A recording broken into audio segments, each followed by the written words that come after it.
Hey, what's good, people? It's CJ Williams for Culturalist Theory, and for this video, we're revisiting the late, great DMX's catalog, ranking his albums from worst to first. Note, this list will not include the compilations or mixtapes from the dog, only his 8 studio albums. And stay tuned for the end of the video, where you can find out how to win this official DMX tour hoodie from his very last tour, all right?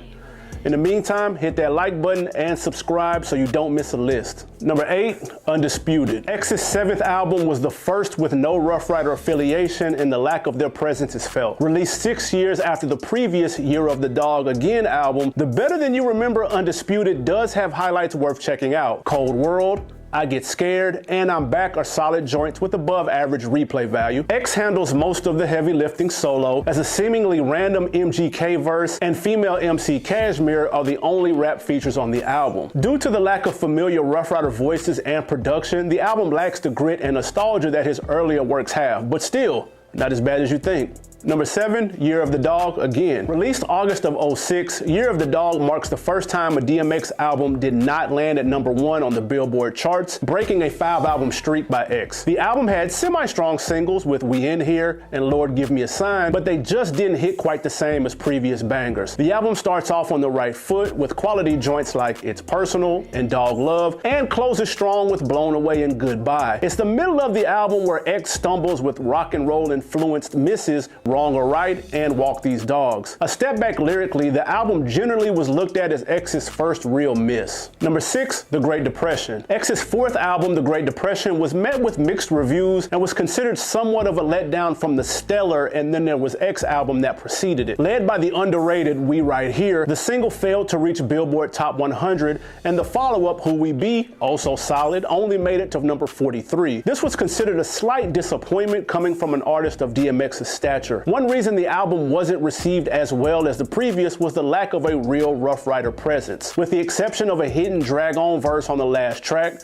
there are no features from running mates Eve, Jadakiss, or any other member of the Lox. Similar to Undisputed, the lack of voices is glaring, as the music doesn't connect the same without the normal cohesion and sound we're accustomed to. While records like I Miss You and When I'm Nothing are solid, there's just too many mediocre joints like Number 11 and Bloodline Anthem that weigh the album down. Number 5, Exodus. Released a little over a month after his passing, Exodus was a well put together posthumous album from DMX. Executive produced by longtime friend and collaborator Swiss Beats, his fingerprints are felt throughout. Starting with features, for example. Hearing X back with the Lox was a welcome sight, and collabs with Nas, Jay, Usher, Alicia Keys, and even Snoop Dogg are all well placed. Critically acclaimed but commercially slept on, X's star had diminished over the years, causing many people to skip this album. Unfortunately for them, they missed out on powerful joints like Walking in the Rain and Letter to My Son, as well as bangers like Hood Blues and Bath Salts. The latter was nominated for a Grammy for Best Rap Song. Exodus left many Day One X fans satisfied, knowing he could rest easy with a quality album to celebrate his legacy. Number 4, Grand Champ. The 5th album from X came at a time when the dog was contemplating leaving music. Now what about rumors that this is possibly your last album? This is my last album. Definitely? Yeah. And you're positive about that? As rap artists, as any type of musicians, you know what I'm saying? We pay for our recording to be done. We pay for our promotion to be done. We pay for everything.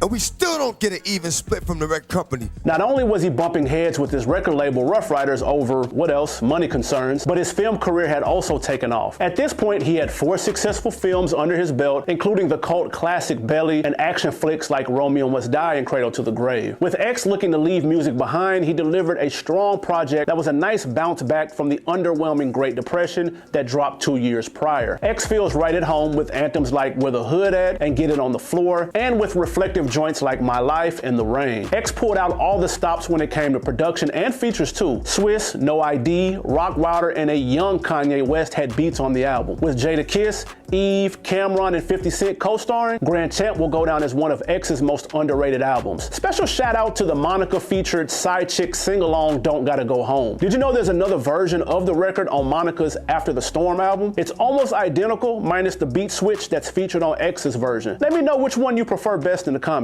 Number 3, And Then There Was X. Expectations for the 3rd album from DMX were sky high. He had just come off dropping 2 #1 albums in 1 year, a feat only one other hip-hop artist had had done. More on that in a moment. So when And Then There Was X dropped the following year, fans were anxiously awaiting the release. That's evident by the 698,000 copies it sold first week. Lucky for them, the album is one of his best. Standouts like One More Road to Cross, Here We Go Again, and Coming For You hold down the album, while singles What's My Name and Party Up prepared the album to over 5 million copies sold, making it the most commercially successful album of his career. Speaking of singles, anybody else think the Cisco solo at the end of the What They Want video should have also been on the album version? Or is that just us? Let me know in the comments. Number 2, Flesh of My Flesh, Blood of My Blood. Released just 7 months after his debut, Flesh of My Flesh, Blood of My Blood is the album that catapulted DMX into superstar status. 16 tracks deep, the album is filled with high-octane gas. Bangers like Heat,